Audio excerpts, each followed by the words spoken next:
ഇപ്പോൾ JR Padmakumar BJP വക്താവ് telephone ലൈനിൽ ചേരുന്നു. ശ്രീ പത്മകുമാർ, കടുത്ത നിലപാടിലേക്കാണ് ഇന്ത്യ പോകുന്നത്. അതിന്റെ സൂചനയാണ് എന്തായാലും ജലനയം.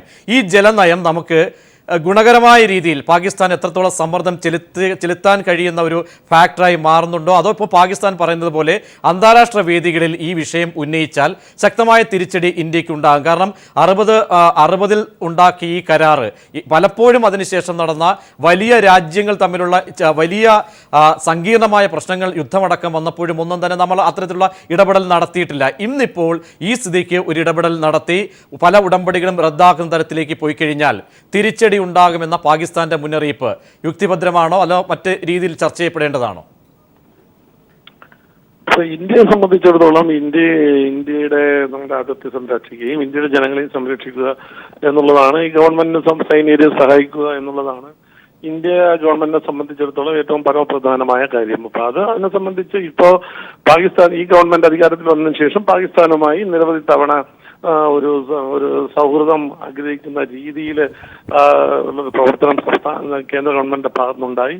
വളരെ വളരെ നല്ലൊരു അയൽ ബന്ധമാണ് ആഗ്രഹിക്കുന്നത് എന്നുള്ള രീതിയിലുള്ള പ്രവർത്തനം കേന്ദ്ര ഗവൺമെന്റിന്റെ ഭാഗത്തുനിന്നുണ്ടായി. നിർഭാഗ്യവശാൽ പാകിസ്ഥാന്റെ ഭാഗത്തുനിന്ന് തിരിച്ചുണ്ടായതിൽ ഇന്ത്യയെ വേദനിപ്പിക്കുന്ന തരത്തിലുള്ള നിലപാടുകളാണ് പലപ്പോഴും. അതിന് പ്രധാന കാരണം ഗവൺമെന്റിനേക്കാൾ ഉപരി ഗവൺമെന്റിന് യാതൊരു കൺട്രോളും ഇല്ലാത്ത പാക് ഭരണകൂടവും അതുപോലെ തന്നെ പട്ടാളവും അതുപോലെ തന്നെ തീവ്രവാദ സംഘടനകളുമാണ് എപ്പോഴെല്ലാം പാകിസ്ഥാനും ഇന്ത്യയുമായി സമാധാനം ആഗ്രഹിക്കുന്നുവോ അതിലേക്ക് തകർക്കുന്നതിന് ശ്രമം നടത്തിയിട്ടുണ്ട്. അപ്പൊ വളരെ ശക്തമായ നിലപാടെടുക്കുക എന്നുള്ളതാണ് ഇപ്പോൾ ഗവൺമെന്റിനെ സംബന്ധിച്ചിടത്തോളം ഇന്ത്യ ഗവൺമെന്റ് എത്തിച്ചേർന്നിട്ടുള്ള ഒരു സ്ഥിതി.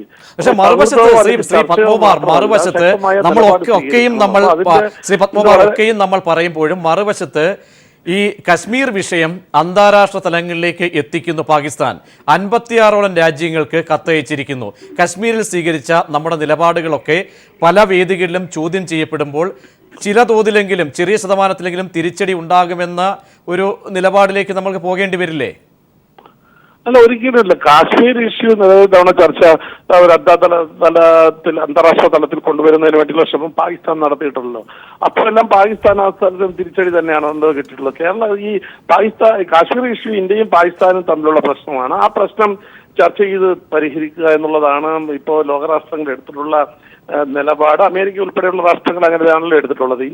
ഇന്ത്യയെ സംബന്ധിച്ചിടത്തോളം ഒരു തർക്കപ്രദേശമാണ് ഈ കാശ്മീർ. ഒരു തർക്കപ്രദേശം എന്നുള്ള നിലയിലല്ല, കാശ്മീർ ഇന്ത്യയുടെ അവിഭാജ്യ ഘടകമാണ്. അപ്പൊ അതിനകത്തുള്ള ഏതൊരു കടന്നാക്രമണത്തെയും സംരക്ഷിക്കേണ്ട ചുമതല ഇന്ത്യ ഗവൺമെന്റിനുണ്ട്. ആ നിലയിൽ എത്ര തന്നെ പാകിസ്ഥാൻ അന്താരാഷ്ട്ര തലത്തിൽ ഈ പ്രശ്നം കൊണ്ടുപോകാൻ ശ്രമിച്ചാലും അതിന് വിജയിക്കാൻ പോകുന്നില്ല എന്നുള്ള കാര്യം പാകിസ്ഥാൻ അറിയാം. അതുകൊണ്ടാണ് ഇത്തരത്തിൽ നുഴഞ്ഞുകയറ്റക്കാരെയും മറ്റ് ഈ തീവ്രവാദികളെയൊക്കെ കടത്തിവിട്ട് ഇന്ത്യയെ അസ്വസ്ഥതയുണ്ടാക്കാൻ വേണ്ടിയിട്ടുള്ള ശ്രമം നടത്തിയിട്ടുള്ളത്. പ്രധാനമന്ത്രി വളരെ വ്യക്തമായിട്ട് ഇന്ന് സൂചിപ്പിച്ചിട്ടുണ്ടല്ലോ, ചോരയും വെള്ളവും ഒരുമിച്ചൊഴുകില്ല.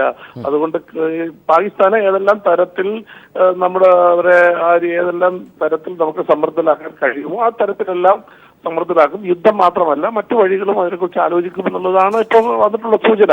അപ്പൊ അതിന്റെ അടിസ്ഥാനത്തിൽ ശക്തമായ നിലപാടെടുക്കണം എന്ന് തന്നെയാണ് ഇന്ത്യൻ ജനത ആഗ്രഹിക്കുന്നത്. ആ ജനതയുടെ ആഗ്രഹത്തിനോടൊപ്പം ഗവൺമെന്റ്